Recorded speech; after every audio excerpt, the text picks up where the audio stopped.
Hello friends, welcome back to our channel MRS.MALASUNDAR. இன்னைக்கு இந்த வீடியோவில் சூப்பரான ஒரு மீல் மேக்கர் கிரேவி பார்க்க போகிறோம். அது மட்டும் இல்லாமல் பூஜை ரூமில் குட்டியாக ஒரு மேக்கோவர், வாசலோட என்ட்ரன்ஸில் ஒரு மேக்கோவர், இதெல்லாம் ஷேர் பண்ணிக்க போகிறோம். வாங்க வீடியோக்குள்ளே போகலாம்.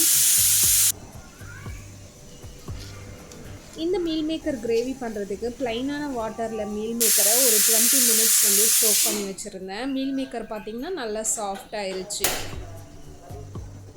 நீங்கள் மீல் மேக்கரை சுடு தண்ணியில் போட்டு கூட வேக வச்சு எடுத்துக்கலாம் ஒரு 10 மினிட்ஸ் கிட்ட. மீல் மேக்கர் வேகிறதுக்கு ரொம்ப நேரம் எடுத்துக்காது, அதனால் ஒரு 20 மினிட்ஸ் நான் பார்த்தீங்கன்னா நார்மல் வாட்டர்லேயே சோக் பண்ணி வச்சுருந்தேன். ஒரு பேனில் ஆயில் சேர்த்துக்கிட்டு ஒரு 1/4 டீஸ்பூன் கிட்ட மிளகாய்த்தூள், சால்ட் ரெண்டையும் சேர்த்து லைட்டாக ஒரு ஃப்ரை பண்ணிவிட்டு நம்ம சோக் பண்ணி எடுத்து வச்சுருக்கோம்ல அந்த மீல் மேக்கரை அதில் போட்டு நல்லா ஃப்ரை பண்ணிக்கலாம். மீல் மேக்கரை நீங்கள் ஹாட் வாட்டரில் போட்டாலும் சரி, ப்ளைனான வாட்டரில் போட்டாலும் சரி, அதில் இருக்க தண்ணியெல்லாம் நல்லா பெனஞ்சு எடுத்துட்டு அதுக்கப்புறம் இந்த மெத்தடை வந்து பண்ணுங்கள். இப்போ மீல் மேக்கர் பார்த்திங்கன்னா நல்லா கோல்டன் ப்ரௌன் கலரில் ஃப்ரை ஆயிருச்சு.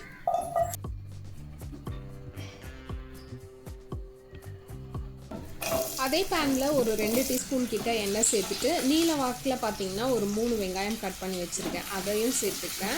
அதுக்கப்புறம் ஒரு 3 பல் பூண்டு, இது ரெண்டையும் சேர்த்து நல்லா கோல்டன் ப்ரௌன் கலரில் ஃப்ரை பண்ணி எடுத்துக்கிறேன். வெங்காயம் அப்புறம் பூண்டு ரெண்டுமே பார்த்திங்கன்னா நல்லா கோல்டன் ப்ரௌன் கலரில் ஃப்ரை ஆயிருச்சு. இப்போ இது ஒரு பிளேட்டில் மாற்றிட்டு அது நல்லா ஆறின பிறகு இதை ஃபைன் பேஸ்ட்டாக அரைச்சிக்கணும். வெங்காயம் பார்த்திங்கன்னா நல்லா ஆறிடுச்சு. இப்போ இதை மிக்ஸி ஜாரில் சேர்த்துக்கிட்டு கல்லுப்பு ஒரு 1/4 டீஸ்பூன் கிட்ட ஆட் பண்ணிக்கிறேன். 1/4 டீஸ்பூன் மஞ்சள் தூள், உங்களோட காரத்துக்கு ஏற்ற மாதிரி மிளகாய்த்தூள் சேர்த்துக்கோங்க. மிளகாய்த்தூள், மல்லித்தூள், காஷ்மீரி மிளகாய்த்தூள் ஒரு 1/2 டீஸ்பூன் கிட்ட கலருக்காக ஆட் பண்ணியிருக்கேன். இப்போ இது எல்லாத்தையும் ஃபைன் பேஸ்ட்டாக அரைச்சி எடுத்துக்கணும். இது எல்லாமே ஃபைன் பேஸ்ட்டாக அரைஞ்சிருச்சு. இப்போ இதில் புளிக்காத தயிர் சேர்த்துக்கலாம். கிரேவி எந்த அளவுக்கு வேணுமோ அந்த அளவுக்கு தயிர் சேர்த்துக்கணும். தயிர் சேர்த்துட்டு மிக்சர் ஜாரில் ஒரு 2 ஓட்டு ஓட்டினீங்கன்னா இந்த மாதிரி நல்ல ஒரு கிரேவி கன்சிஸ்டன்சிக்கு வந்து ரெடி ஆயிரும். தயிர் வந்து கொஞ்சம் கூட புளிப்பு இருக்கவே கூடாது, அதே சமயத்தில் நல்லா கெட்டியான தயிர் யூஸ் பண்ணிக்கோங்க.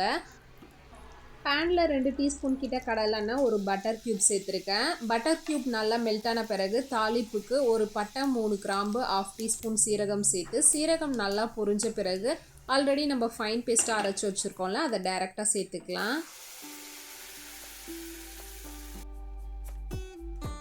இப்போ இதை நல்லா மிக்ஸ் பண்ணி விட்டுக்கோங்க. இப்போ நம்ம ஆல்ரெடி ஃப்ரை பண்ணி எடுத்து வச்சுருக்கோம்ல மீல் மேக்கர், அதையும் இதில் ஆட் பண்ணிக்கலாம். மீல் மேக்கர் சேர்த்துட்டு நல்லா மிக்ஸ் பண்ணும்போதே பார்த்தீங்கன்னா கிரேவி வந்து உங்களுக்கு நல்லா திக்காயிரும். நல்லா மிக்ஸ் பண்ணிவிட்டு இந்த ஸ்டேஜில் உங்களுக்கு எந்த அளவுக்கு கிரேவி வேணுமோ அந்த அளவுக்கு தண்ணி வந்து ஆட் பண்ணிக்கோங்க. தண்ணி சேர்த்துட்டு நல்லா மிக்ஸ் பண்ணிவிட்டு இந்த ஸ்டேஜில் நீங்கள் உப்பு, காரம் எல்லாமே கரெக்டாக இருக்கா அப்படின்னு செக் பண்ணிக்கோங்க. இன்கேஸ் காரம் கம்மியாக இருந்தால் கூட நீங்கள் மிளகாத்தூள் இந்த ஸ்டேஜில் ஆட் பண்ணிக்கலாம். எனக்கு பார்த்திங்கன்னா உப்பு கொஞ்சம் கம்மியாக இருந்தது, ஸோ சால்ட்டு கொஞ்சம் ஆட் பண்ணிக்கிட்டு தண்ணி கொஞ்சம் சேர்த்துக்கிட்டேன். ஒன்ஸ் இதை நல்லா மிக்ஸ் பண்ணிவிட்டு இப்போ இதை மூடி போட்டு ஒரு 15 மினிட்ஸ் வந்து குக் பண்ணி எடுத்தால் போதும். கிரேவி பார்த்திங்கன்னா சூப்பராக ரெடி ஆயிரும். கிரேவியில் ஃபைனலாக ஆட் பண்ணுறதுக்காக பச்சை மிளகாவை ஃப்ரை பண்ணி எடுத்திருக்கேன். கிரேவியுமே பார்த்திங்கன்னா எண்ணெய்லாம் பிரிஞ்சு சூப்பராக வந்து ரெடியாக இருக்குது.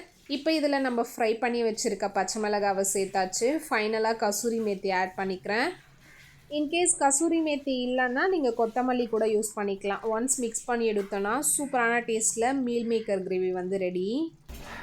அதே மாதிரி பச்சை மிளகாவை பார்த்தீங்கன்னா நான் ஃபைனலாக ஆயிலில் ஃப்ரை பண்ணி ஆட் பண்ணியிருக்கேன். இது வந்து என்னோடய ஆப்ஷன் தான்.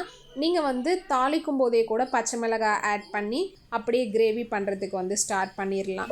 இந்த கிரேவியை கண்டிப்பாக ட்ரை பண்ணி பாருங்கள். இந்த கிரேவி பார்த்தீங்கன்னா சப்பாத்தி, பூரி, தோசை, இட்லி இதோடலாம் காம்பினேஷன் ரொம்பவும் சூப்பராக இருக்கும். முக்கியமாக கீ ரைஸோடு சாப்பிட்றதுக்கு ரொம்பவுமே நல்லாயிருக்கும். இன்றைக்கி மார்னிங் பிரேக்ஃபாஸ்ட்டுக்கு பார்த்தீங்கன்னா நான் பூரி தான் வந்து ரெடி பண்ணிகிட்ருக்கேன்.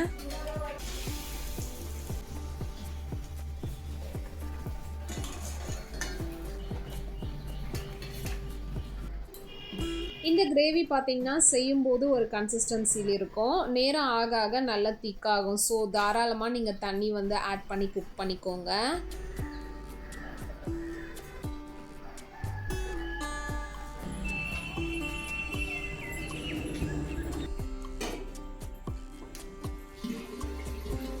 இந்த பாத்திரத்தில் பார்த்தீங்கன்னா மார்னிங் சாதம் வடித்த தண்ணி வந்து வச்சுருந்தேன். அதில் கொஞ்சம் ப்ளைன் வாட்டர் மிக்ஸ் பண்ணி இந்த சாதம் வடிக்கிற தண்ணியை தான் பார்த்தீங்கன்னா டெய்லியுமே செடிக்கு வந்து ஊற்றுவேன்.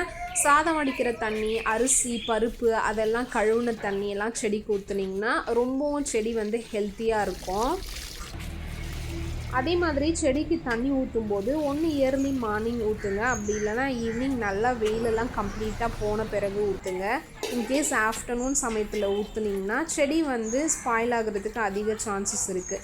இப்போ வந்து வெயில் கம்மியாக இருக்குது. இன்கேஸ் நல்லா வெயில் காயும்போது ஆஃப்டர்நூன் டைமில் தண்ணி ஊற்றுனீங்கன்னா செடியை சுற்றி இருக்க மண் சூடாக இருக்கும். நம்ம தண்ணி ஊற்றின உடனே அந்த சூட்டில் இருக்கக்கூடிய அந்த அனல் எல்லாமே செடி மேலே பட்டு செடி வந்து அதிகமாக ஸ்பாயில் ஆகிறதுக்கு சான்சஸ் இருக்குது.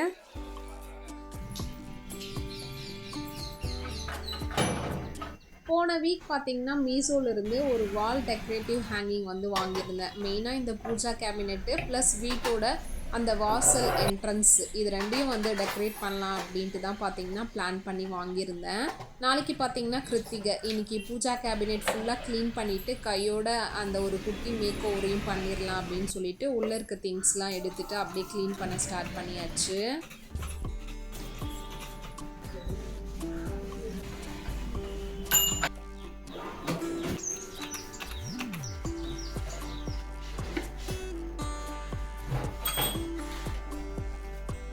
என்னோட பூஜா கேபினெட்டில் பார்த்தீங்கன்னா எந்த ஒரு சாமி படமுமே இருக்காது. ஆல்ரெடி நிறைய பேர் ஷார்ட் வீடியோவை பார்த்தீங்கன்னா கேட்டிருந்தீங்க, ஏன் சிஸ்டர் ஒரு சாமி ஃபோட்டோ கூட வைக்கவே இல்லை அப்படின்னு சொல்லி. ஒரு சிஸ்டர் பார்த்தீங்கன்னா ஒரு சாமி ஃபோட்டோ கூட இல்லாமல் விளக்கு ஏற்றக்கூடாது அப்படின்னும் சொல்லியிருந்தாங்க. ஆல்ரெடி பார்த்தீங்கன்னா இந்த கேபினெட்டில் சாமி ஃபோட்டோ இருந்தது. மழை காலத்தில் பார்த்தீங்கன்னா அதுக்கு பின்னாடி எல்லாம் அப்படியே ஃபங்கஸ் ஃபார்மேஷன் ஆகிட்டு ஒரு மாதிரி ஆயிடுச்சு. அதனால் நான் அதை வந்து டிஸ்கார்ட் பண்ணிட்டேன். அதுக்கப்புறம் பார்த்தீங்கன்னா ஃபோட்டோ ஃப்ரேம் ஹிந்து, கிறிஸ்டின், முஸ்லீம் இது மூணுமே சில்வரில் எம்போஸ்டாக இருக்கிற மாதிரி வாங்கலாம் அப்படின்னு சொல்லிட்டு நானும் ஹஸ்பண்டும் பிளான் பண்ணியிருந்தோம். ஒரு டைம் ஷாப்புக்கு போகும்போது பார்த்தீங்கன்னா அங்கே கோல்டு பிளேட்டரில் இதே தீம் ஹிந்து, கிறிஸ்டின், முஸ்லீம் இந்த தீமில் வந்து இருந்தது. என்னோடய ஹஸ்பண்டுமே ஓகே இதை நம்ம வாங்கிக்கலாம் அப்படின்னு சொல்லியிருந்தாரு. கோல்டு பிளேட்டட்னா இப்போ ஸ்வீட்டுக்கு மேலெலாம் 24 கேரட் அந்த கோல்டு ஷீட் எப்படி கவர் பண்ணி தருவாங்க நம்ம சாப்பிட்றதுக்கு, அந்த மாதிரி 24 கேரட்டு கோல்டு ஷீட்டை பார்த்தீங்கன்னா எம்போஸ்டாக இருக்க அந்த சாமிக்கு மேலே வந்து ஒட்டி வச்சுருப்பாங்க. அந்த மாதிரி வந்து இருந்தது. அதை பார்த்துட்டு அதோட வேல்யூலாம் எப்படின்னு கேட்டோம். அப்போ பார்த்தீங்கன்னா ரிட்டனும் நம்மளால் கொடுக்க முடியும். ரிட்டன் கொடுக்கும்போது அதுக்கு ஒரு வேல்யூ போட்டு எடுத்துப்போம் அப்படின்னும் அந்த சிஸ்டர் வந்து சொல்லியிருந்தாங்க. ஃபைனலாக நானும் ஹஸ்பண்டும் பார்த்தீங்கன்னா ஓகே சில்வர் ஃபோட்டோ ஃப்ரேம் வேண்டாம், கோல்டு ஃபோட்டோ ஃப்ரேமே வந்து வாங்கிக்கலாம் அப்படின்னு சொல்லி பிளான் பண்ணியிருந்தோம். பட் அதை வாங்குறதுக்குள்ளவே பார்த்தீங்கன்னா நம்ம வீட்டுக்கு கோல்டன் அப்பியரன்ஸில் இருக்கக்கூடிய இந்த ஒரு விநாயகர் ஷீட் வந்து வந்துருச்சு. ஆக்சுவலி இது பார்த்திங்கன்னா ஒரு கேலண்டர் என்னோடய மாமனார் வந்து வாங்கிட்டு வந்திருந்தாரு. என்னோடய ஹஸ்பண்ட் இதை எடுத்துகிட்டு வந்து காமிச்சு கீழே இருக்க அந்த எக்ஸஸான திங்ஸை கட் பண்ணிவிட்டு நம்ம கேபினெட்டில் வச்சா கரெக்டாக இருக்கும் அப்படின்ட்டு அவர் தான் பார்த்திங்கன்னா இந்த ஐடியா கொடுத்தாரு. எனக்குமே இந்த பிள்ளையார் பார்த்த உடனே பார்த்தீங்கன்னா ரொம்பவும் பிடிச்சிருச்சு. பிகாஸ் இதோட ஃபேஸ்லாம் வீடியோவில் பார்க்கும்போதே உங்களுக்கு நல்லாவே தெரிஞ்சிருக்கும். நல்லா நேர்த்தியாக இருக்குது. இந்த அளவுக்கு வந்து நாங்கள் ரியலான 24 கேரட் கோல்டு ஷீட்டில் இன்வெஸ்ட் பண்ணாலும் இந்த அளவுக்கு நேர்த்தியாக அந்த கடவுளோட ஃபேஸு ஃபுல் பாடிலாம் வருமா அப்படிங்கிறது எங்களுக்கு ஒரு டவுட்டு தான். அதனால் ஓகே அது வேண்டாம், ஒரே ஒரு பிள்ளையார் இதை வந்து வச்சா நம்ம பூஜா கேபினெட்டில் நல்லா நிறைவாக இருக்கும் அப்படின்னு எனக்கு தோணுச்சு. ஃபைனலாக நான் ஸ்டிக் பண்ணி பார்த்ததுக்கப்புறம் உண்மையாகவே என்னோடய மனசும் நிறைஞ்சிருச்சு. இதுதான் பார்த்திங்கன்னா அந்த கேலண்டரு. நான் இப்போ பூஜா கேபினெட்டில் வச்சுருக்கிறது பார்த்திங்கன்னா விநாயகர், இவங்க வந்து லக்ஷ்மி. இந்த ஷீட் பார்த்திங்கன்னா நல்ல திக்காக இருக்கும். இதில் தண்ணி பட்டாலும் எதுவும் ஆகாது, நம்மளால் கையாலையும் கிழிக்க முடியாது. கீழே வரக்கூடிய இந்த எக்ஸஸ் பார்ட்டை தான் கட் பண்ணி நான் பூஜா கேபினெட்டில் வந்து ஃபிக்ஸ் பண்ணியிருக்கேன். இது பார்த்திங்கன்னா ஃப்ரண்ட்டு அண்ட் பேக்கு ரெண்டுமே கோல்டன் கலரில் தான் வந்து கொடுத்துருக்காங்க. நல்ல நீட்டான ஒரு ஃபினிஷில் இருக்குது. பேக் சைட்லேயுமே பார்த்திங்கன்னா நமக்கு இந்த சாமியோட அந்த ஃபேஸ் வந்து அழகாக தெரியும் பாருங்கள். பேக் சைடில் இதை பார்க்குறதுக்கு உண்மையான கோல்டு ஷீட் மாதிரியே தான் இருக்குது. இதுக்கு மேலே நம்ம டச் பண்ணோன்னா எம்போஸ்டாக இருக்கிறதெல்லாம் நல்லாவே ஃபீல் ஆகும். என்னோட Pooja organisation plus entrance organisation பிடிச்சிருக்கான்னு கமெண்டில் சொல்லுங்கள். பை பாய்.